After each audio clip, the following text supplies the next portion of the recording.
Hi Govanen, and welcome back to another Era Queen Calidrim. We have been off screen for a little bit because it's been nuts. We've been really busy with our once a year event, Counsel of the Wise, and it's just finished up. That was last weekend.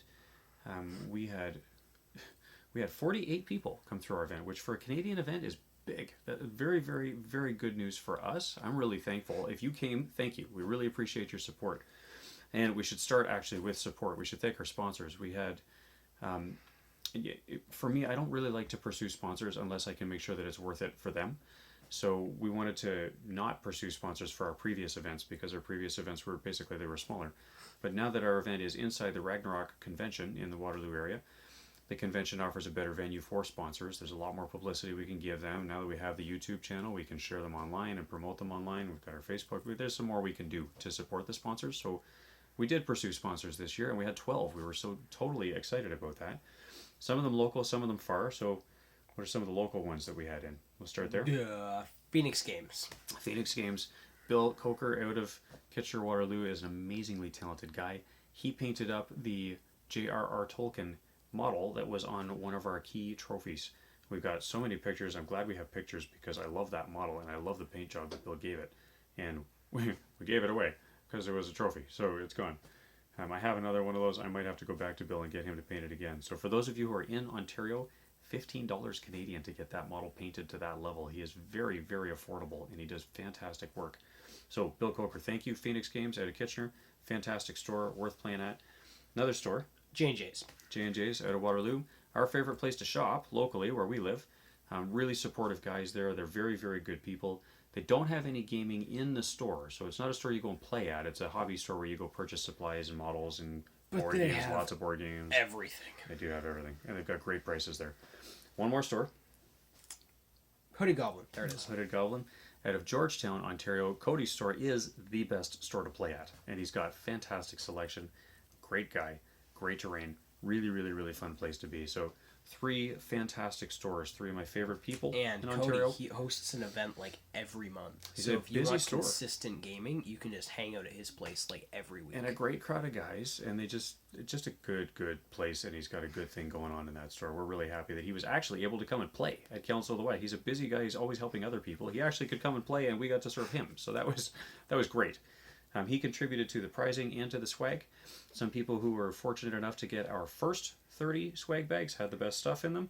They got a Hooded Goblin die in their kit, and then he put some pricing on the table too. So that was kind of cool. Those are 3 stores that we had some support from. MBS, Model Builder Supply, is also a store in Ontario. I know them as an online store, but some of the folks from our league actually know them personally, which is what the connection became to get them involved in our league. So Wendy, thank you so much for your support. Really glad to have you involved. And her prizes were some of the first ones chosen. So Wendy, pat on your back. Really great stuff that she gave us. And I don't have one of them handy right now to show.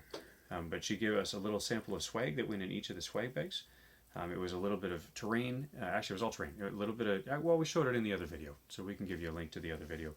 But really fantastic terrain supply store. And she's got everything. And it's all beautiful, good quality stuff. So the prizes on the prize table were a mixed kit of some trees and some shrubs and some flock. And it just, perfect kit. It was a really well designed kit. Really great price. Army Painter. Speaking of terrain, we had some grass tufts that we cut up into smaller kits and put those in the swag bags as well. And we had some painting guides that Army Painter donated, which were really helpful too. Those were great. And then we had some really nice brushes that they donated. So we gave those away as prizes. Top quality stuff from them. So we got some really good stores involved. We were very thankful for their support. There's lots of good companies, my goodness. So unreleased miniatures, we had some donated miniatures from. They have a whole bunch of things like a mounted Gilgalad or a mounted Baragon. They don't call them the same names. It's a bit of a stretch on the licensing from Games Workshop, but they started by filling in gaps that existed between the range of models that Games Workshop provided. So we had some models donated from them. Fantastic stuff. We're really happy about that. And they gave a discount code for people who wanted to order online after that. Bases, we have 2 companies donating bases, Secret Weapon Miniatures. And Generation Shift. Generation Shift. Generation Shift has sweet stuff. Really good product. So we're happy to have that here. And they had some stuff on the prize table as well. Generation Shift also does some terrain. So we had some scene kits from them, some Masterclass Scenics kits, which had some ice effect and some, it wasn't flock, it was like a leaf. Oh goodness. Sarah, was that Generation Shift or that was something No, else? that was Secret Weapon miniatures. Yeah, that was Secret Weapon. But they had basing kits. They had some tree stomps and some just cool stuff. Little leaf shreds. That's what I was trying to say. And some great stuff from them. We had Reaper miniatures. Donated boxes full of stuff. So everybody who was fortunate enough to get one of the first 30 swag bags got a really good proxy for a Numenorian, a black Numenorian.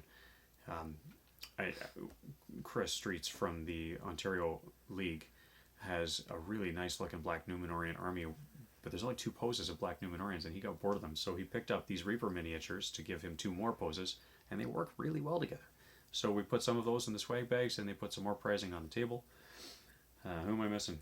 That's a lot of guys already. But Urban Mats and Game Mat. GameMat.eu gave us a discount to pick up some product for the tables, so we were actually able to put a couple of new mats into the terrain mix, and we put terrain on those mats with some help from Game Mat, so thank you Game Mat for some fantastic stuff. And Urban Mats, same thing, and we were able to give away some terrain prizes too because of these 2 companies. So fantastic companies, fantastic product, and the stuff comes out of the box painted and playable, which is incredible. We went from having, oh man, we got like another 6 to 7 tables just straight off of these guys good to go, which was amazing. It meant we actually didn't need to really ask anyone else for terrain. We did anyway, because we've got a great pool of people in Ontario who have great terrain, and they like to share it and use it, so they like to bring it to events and get it some playtime. So I was really happy that we could do that and still have them come and bring some. But we actually didn't need any help. We had enough terrain now for 18 plus tables, and we had 18 tables at this event full. It was a really good turnout.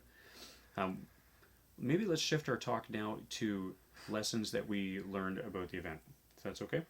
Like competitive or running? Well, let me start, because as the TO, he played. I played TO. And as the organizer, one little thing that really helped, we had 18 tables, but we had 34 players, so we only needed 17 tables. It was a good idea to have an extra table. It was nice to have a swap out, especially when you're getting to the upper tables and you just get monotonous because you're always stuck on table 1, 2, and 3, and then suddenly, boom, you're back on the lower tables. Says the kid who always ends up in the top tables. Something we've done in the past that works well is we've played out the first 2 games. We play Swiss style elimination. So winners end up playing winners, losers end up playing losers. We have prizes for both. There's a wooden spoon prize, there's trophies at the top, and then there's a lot of random prizes in the middle. I'll talk about the pricing in a minute. But one of the things that definitely helps is if you can make sure people don't end up on the same table multiple times. Having one extra spare table is a great way to sort of ensure that, because if people do end up just by the luck of the draw on the same table as they played on previously, our first sort of rule that we told all the players present was ask the people beside you if they're willing to trade tables with you. Problem is sometimes they're also on the same table and they're looking to switch out and do so, or sorry, sometimes they've just played on your table. That's what I meant.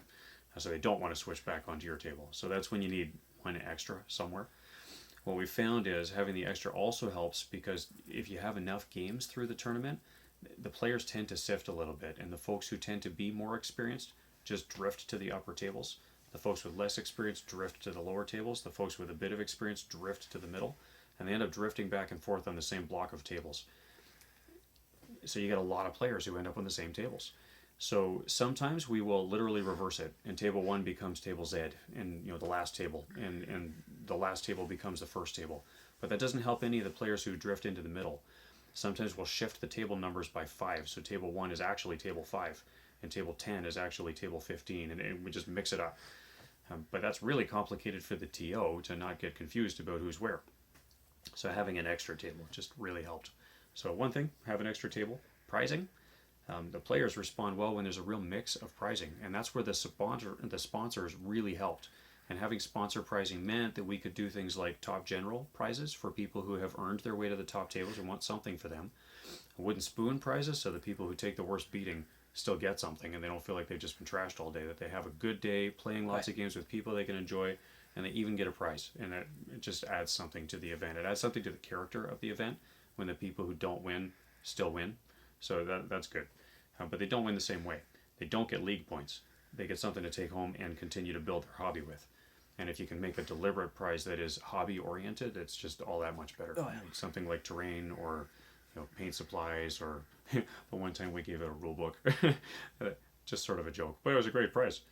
And then we have special prizes for the generals, and in our cases, we had the trophies that we made for the art awards. We had a best conversion, best display, best painted army, and best theme. And we were really proud of those. We loved them so much that I am working on another one, and we're going to do a video on how we actually made those. So hopefully that'll be a video that you might enjoy. It's coming. And having some fun with that. And those were really special and really well received. And somebody here has a prize. He's hiding under the table. Yes. Horn. Ching. So. Oh, no space. Yeah. What is this? It's big. Ronan did really well. He came in 4th on the singles tournament. Sword. And he came in tied for 1st for the doubles tournament. So we gave out. Not tied. Well, I had a partner. Had a partner. We shared the glory. I'm sorry. Yes. The 2 of them were 1st. That's what I meant. So we gave out 3D printed weapons. Bugger and a half to paint, but I learned a lot about that all the way along the way, and now it would be a lot easier for me to do this if I did it over again. We have some other videos in our playlist that talks about 3D printing. We've got just a handful of videos there. Watch those videos. If you're into 3D printing, they will get you started, and they'll show you what you need to do. And RM 3D Studios actually created these trophies, swords. They are really, really, really cool. And we actually gave them away as prizes. We glued them all together, fiberglass painted them to seal them up. There's a video that explains that. Painted them up, made a ton of mistakes. Had to redo it a whole bunch of times. So and some of them actually went. Yeah, I broke a lot of them. And actually, after we gave the prizes out, 2 of them also needed to be repaired. So thank you, Adam and Ben, for being patient. If you need any help, let me know. Oh, Celebrimbor's hammer broke? Celebrimbor's hammer didn't break. No, that was good. Dawn to Celebrimbor. Yeah. Had a fang. Had a fang. See, 3D printed swords, they're long and they're big and they're 3D printed. So sometimes the geometry of the weapon is not great. Some of the designs are stronger than others. So the strong designs really actually did very well. We wanted to make sure that everybody who came got something, but that there were good prizes worth working towards. So it worked. We had some fantastic submissions for. Okay, do you remember the conversions? Well, Garrett had his Ent army, which was. I love Ents. It was a lot of people liked them. I think a lot of them were based off events from the movie, but they were all like the GW Ents that were converted to look like the ones from the movie. So he actually had like a baseball Ent. So that was the famous one that I think a lot of people voted for him for. 2 hands on a big trunk, and he was whacking somebody. Yeah. There was another Ent that was like chucking a rock, but it wasn't like the GW chucking a rock pose. It was like an actual like chucking a rock. And then there was like one of those big willow trees with like the big poof on the top of his head, but it actually looked like the one from the movie. Yeah, Garrett worked hard. Did a great job on those. So we had a prize for conversions, and some of the guys who came worked hard on their conversions, which was fantastic. We had a prize for displays. You remember the displays? Yeah, I remember the displays from day 2, day 1. We got a couple pictures that we can show you here. Day 2 display, Billin's Tomb, was pretty epic. Oh yeah. So I remember who won that. That was Dan. Dwayne and John. Dwayne. Another father-son duo. There's 2 father-son duos in the league right now. Us and Dwayne and John. So glad that they were able to come and play together. And they had a great display. They played the Fellowship, and they used a Billin's Tomb scene for their display. So it looked fantastic. It looked really good. Excuse me. And then we've got 2 really epic displays worth mentioning. Steve Stokes always works hard on his stuff. That's who. I'm not going to say the winner. You can say the winner. You can say the winner. Steve Stokes, though, did a really great job of his airborne display. Had the dwarven statues that came from the extended movie release. Really great looking statues. Built a little mountain display and a nice plane in front. It was the Battle of 5 Armies.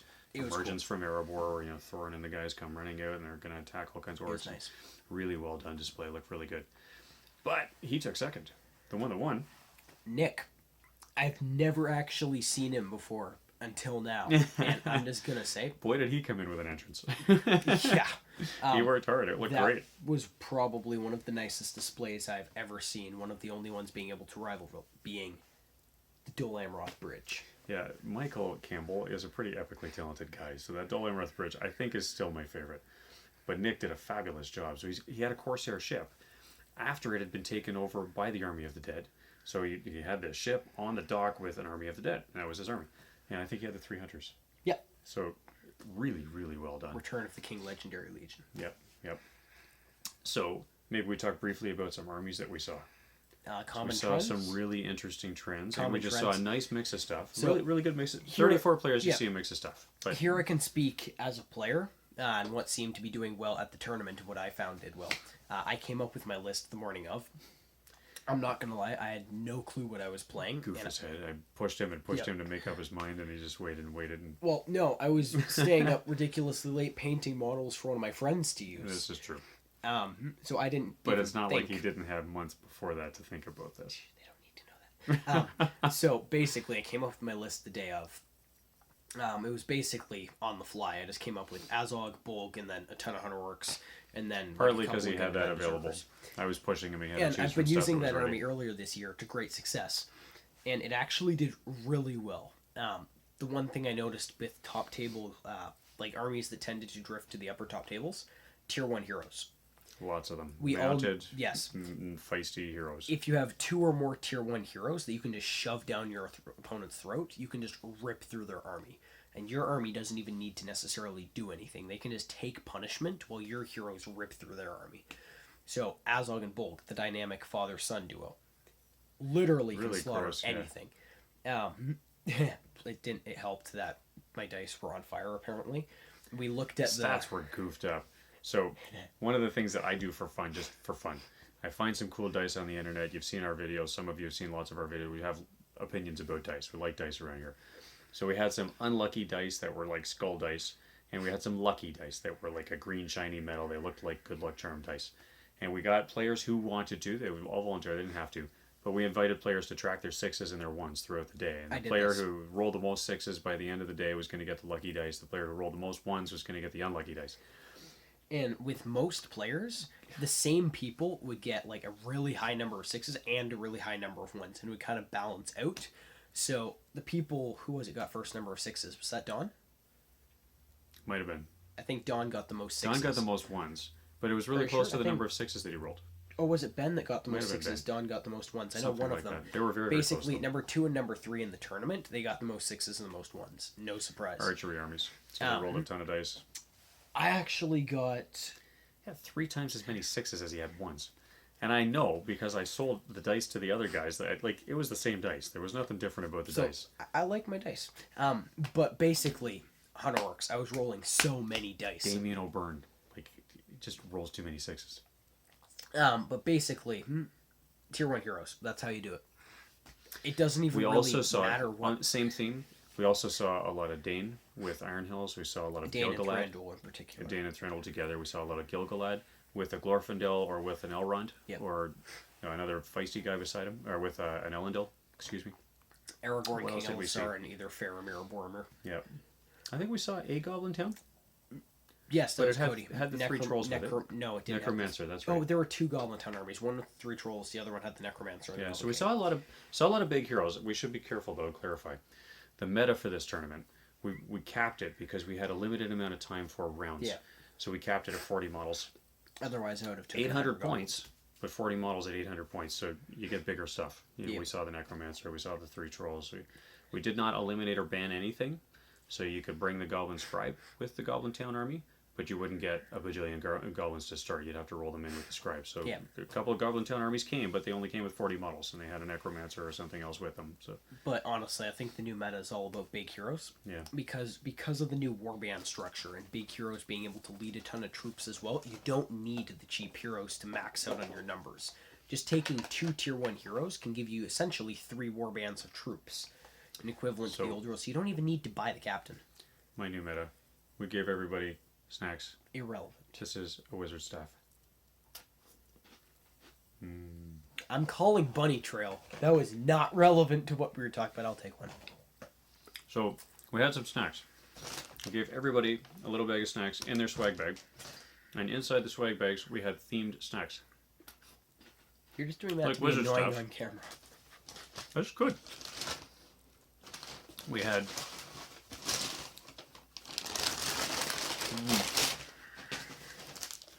lembas bread, because people need some sustenance. Dragon eggs, because it was right after Easter.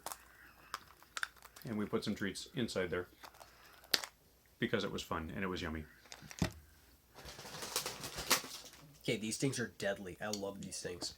This is I didn't. Okay. Mumac droppings. I didn't realize. I'm sorry that they look like that, but they do. Mumac droppings. I didn't realize. Macaroons. Chocolate, fudge, peanut butter, fudge, chocolate. What is this?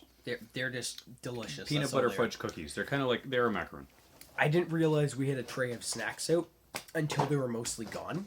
Somebody was a little bit focused on his games. And then I ran over and I'm like, oh my goodness, these are so good. It is terribly important to keep your patrons well nourished, because well nourished patrons are happy patrons and they play better and they have more fun. So we tried to make sure we had some snacks. And we've got to get more of those next year. Those yeah, we'll be doing that again. I literally got to the table and there was one left, and I'm like, "What is this?" And I'm like, "Oh my goodness!" So, quick lessons that we have for next year. Probably going to be a lot more of the same. Actually, we've been building on this. The 4th time we've run this event. Next time it'll be same thing, but a little bigger, a little better. Yep. We will probably have 40 people in the singles day, and we'll have the same number of tables set out for the doubles day, and we'll just welcome whoever is able to come. We'll probably have some Chaos and Arda set up for the doubles day. Actually, we'll probably do a survey between now and then to ask if people want doubles or Chaos and Arda or something else or a mix. I think doubles is fun. Personally, it is fun. Fun games, you don't need a tournament environment to do fun games. Yeah. You can have like a games day, like with TGX, that's like a 4-day event. You can have a games day, a doubles day, and then a 2-day singles day. Council of the Wise, it's just 1 weekend, 2 days. Singles and doubles, I think, works best. Yeah. It's not supposed to be... the biggest event in Canada is the TGX, the Toronto Game Exchange. The biggest event in Ontario is kind of split. Obviously, that's the biggest event overall, Toronto within Ontario. But then the biggest ones within our league, right now there's a few. And we have kind of a major minor circuit, but we don't call it that. We have a couple of events that happen at conventions, and we have our annual event as a league. We have our once a year grand tournament. So that's one of our biggest ones. The Toronto event's one of the biggest ones. Council, we're fortunate to say, is one of the biggest ones. Partly because it's at another convention as well. And the convention's growing and Council's growing. We're all kind of growing. It's really actually a lot of fun to see that the hobby is growing. We had 10 new players show up at the Council of the Wise weekend. Awesome. Which is more than 20% of the people there, so that's great. Particularly on the doubles day. There was a lot of people that actually came in pairs, which was nice. Yeah, or people brought friends as their doubles partner. Doubles are great for that because it's easier for someone to join in the hobby if they're playing with a friend and they know they have help at the table. And it's more lighthearted and everything too. If you're just going 1v1, it's a little more competitive. Yeah. And the doubles day is a little more relaxed. Ironically enough, just fun side note, my 2 buddies, friends from school who I've been like teaching how to play the game, they got second. Yeah, they've been playing. Good on you, Owen and Kyle. You're doing good. Yeah. Anyway, but we had a lot of great experiences. If you have any questions, let us know. Post it in the comments. We've got a video of the awards ceremony that we gave out, so we're going to share that with you here, and we'll probably throw some pictures in of some of the prizes too. So, thanks so much for watching. Mike O'Vannon. We'll be back again soon. Now that the tournament's done, we can get back into finishing up the Monster Mash and some of the other fun stuff that we've got. Absolutely. So, thanks so much for watching. Please remember to like, share, and subscribe, and we will talk to you again soon. Thanks so much, everyone, for coming. Hope you had a lot of fun. We've got a couple announcements on the wall behind us. We'll go through them again in a second. First, we have some prizes to give away. So, we have 3 blocks of prizes. We have some achievement prizes for the generals who, played hard and won and beat everybody up. We have some artistic prizes for the people who work really hard on their armies or on their displays or on things like that. We're going to give those out. And then we're going to do randomness for everything else. Okay. So let's start with the artistic ones because I think those are my favorites, so I'm going to give those ones away first. Okay. All right. We have Best Painted, Best Conversion, Best Display, and Best Theme. For Best Painted, we get an honorable mention to Scott Cameron. Woo!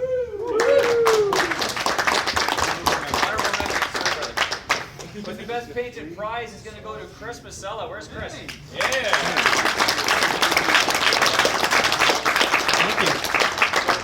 You sir can take your choice of any of these 4 trophies. Really? Yeah. And while you're thinking about it, I'm going to announce the next one. Our Best Conversion. We have honorable mention for Best Conversion goes to Shadi Faraj. Best Conversion prize goes to the Glorious Ents from Garrett Boxer. How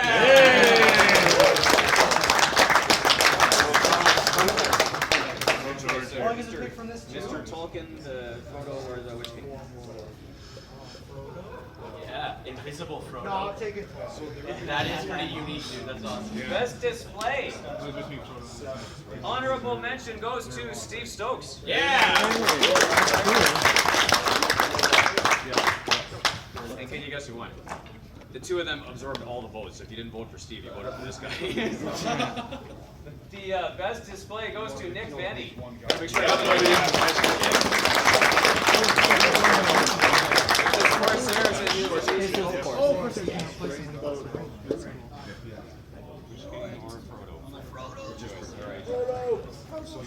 and then our fluffiest, themiest army.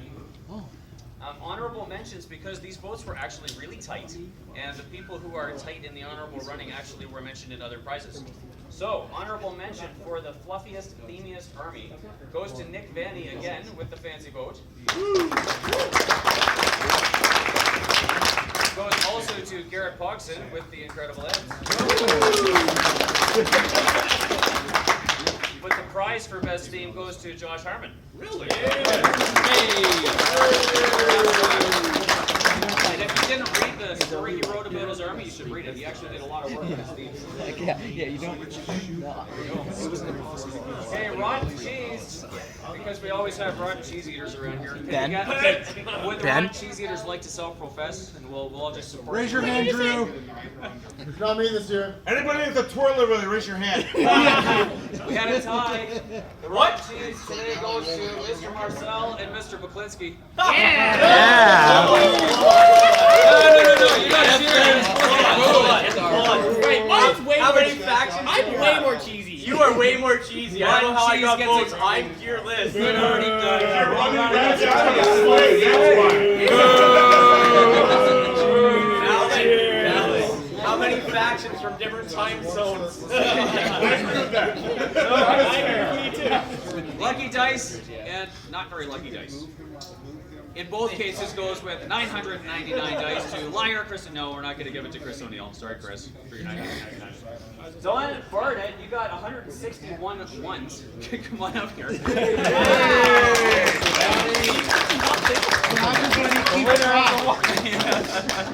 Thank you. Honorable mention, you got 179 sixes. So we got more sixes than ones. Count the average out. 4 games, 179 sixes. Wow. The lucky dice tag with 177 because we tried to spread the prizes around to Ben Buklinski.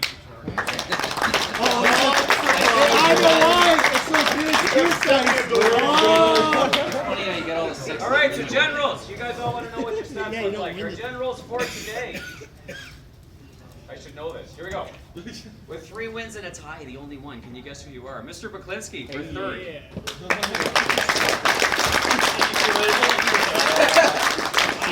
She still works in the new meta. Yeah. 2nd place, 4 wins today. Don Barnett.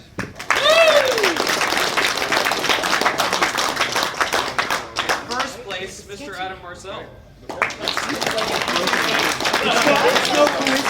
Yes, I'm sorry, it's proved she still works in the new meta. Alright, so here's how it works. Our 3 generals are going to choose between Celebrimbor's hammer, used to forge the rings, Hadafang from Elrond and Arwen, and Glamdring from Mr. Gandalf. They're colored, but only because I couldn't make this hammer any other color than silver. It just didn't feel right. So, Adam, you get to come and pick one. The hammer's the most powerful. Gotta do the sword. The hammer made the rings, man. I don't care. Hold it while I dump these. Oh, hold it. And welcoming to the council. The hammer's more acceptable for your wife. Alright, so That's a real truth. Ben and Don, come on up here. Don, you get to choose next. Ben, you get one of the 2. I'm a dwarf, I take the hammer. It's actually Elvin who's hammer though, but That's an elven hammer, but it's still a hammer. Alright, thanks to our generals. Don't drop it. The other half of this announcement thing tells you the whole order, so I will unload that in a moment and give the rest of you the full. Alright, Middle Earth SBG players, thanks so much for coming today. I hope you had a great day. We are wrapped up. The results are in. We know who our Ys are for the day, so we have some awards we're going to give out. First, thank you all to you for being here. Really appreciate your support. We've had a lot of fun. We We had 25 of us and 3 ringers, so it's a bit more of a challenge to coordinate when you've got to have 3 ringers, but we're good. All right, so here's the results for the day. We'll start with the easy stuff first. The unluckiest rollers, the folks who rolled the most ones. This is Kyle and Owen, who rolled 96 ones between the two of them today. Kyle and Owen, come on up here. You get the unluckiest. All right, the luckiest dice of the day, the folks who rolled the most 6s, Andrew and Samo with 9 6s. Thank you. Congratulations, guys. All right, the Artist Awards. When everybody was voting and had their displays out in the middle, we've got 4 awards for those. The Best Painted, the Best Conversion, Best Display, and the Best Theme. So we'll start with Best Painted. Honorable mention goes to, let me get the line right, Scott and Phil. So Scott and Phil, which army were you? What did you play? Which one did you play? Oh, we had a great company. Very nice. Great company. The Best Painted goes to Curtis and Rob. So, hang on for a minute, but we're cheering for you now. You know what? Because I'm announcing you guys, then we're going to do the first, second, third. I should have done that in the other order, but thank you. Stay close, because you're going next after first, second, third. You know what? Forget it. Come on up here. You can pick something. Anything with the swords. Any of this. Cool. This goes as a set. I'm gonna grab him because I definitely don't really know. Is that the Google Yes. Best Conversion. Honorable mention goes to Aaron and Ronan. And the prize goes to Scott and Phil.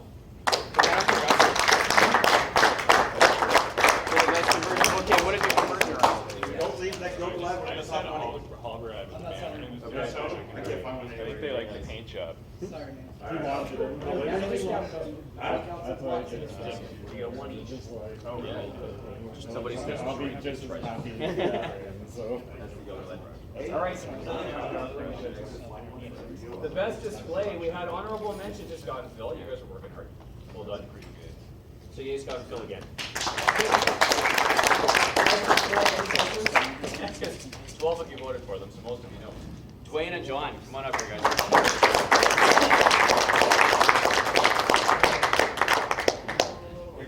Bell and Tomb, well done, guys. Gilgalad's gone, eh? Yeah. All right. All right, best theme. This is sort of intended to be sort of a moment out of the movie, something that you can pick out of the books and just see it and know this is real. They're not confusing timelines, any of the rest of that. Best theme, honorable mention to Dwayne and John. Well done, guys. And the vote actually went to Aaron and Ronan.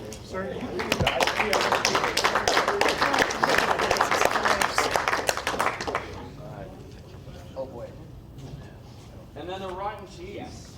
Now, since they changed the new rules, rotten cheese is a lot cleaner than it used to be, which is nice. So the themes are usually pretty good. We've got an honorable mention for the goofiest, most unthematic, broken timelines goes to Stephen and Taylor. Stephen and Taylor. Sorry, guys. Boo! And final rotten cheese goes to Owen and Kyle. Boo! You don't get a prize for that. We just booed you. Yes, you take one. I mean, we appreciate you. Thanks for coming out. Boo! Okay, so third place, second place, and first place. We're gonna W with swords. I'll tell you how to take care of them later. They're 3D printed. They're a lot more fragile than they look, but they're cool. So third place goes to Dwayne and John. Come on up here, guys.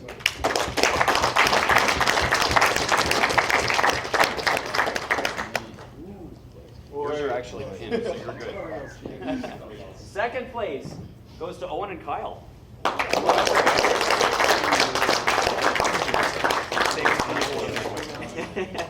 Okay. First place goes to Aaron and Ronan. Come on up here, guys. Big side on the bottom. That's the best way to carry on. And now lightsaber war. What are you trying to do? Because you're a lefty? Yes. Congratulations, guys. Thanks. And then we've got random for just the last few that are here. So any of you who want to stick around for the last few that are here, we will do this random. Derek, can I just say something Yes, before? please. Guys, my name's Kieran, one of the tournament organizers. We want to thank you so much for coming. You really made our event this year. It was super, super great to have you. We're so happy to have you. Some of the armies we came up to take a look and took pictures of. You guys are absolutely a wonderful, wonderful crew. So thank you very much for your attendance this year. Really appreciate it. I'd be standing up and not making it to the wall if I had more sleep. I've had about 4 hours the entire weekend. So They've been working hard for us. Thank you so much. Thank you, Derek.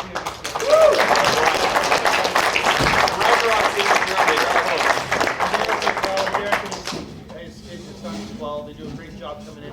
They were here till 12:30 on beginning night, on Friday night, setting this up for you guys. So big round of applause for them. Thank you so much.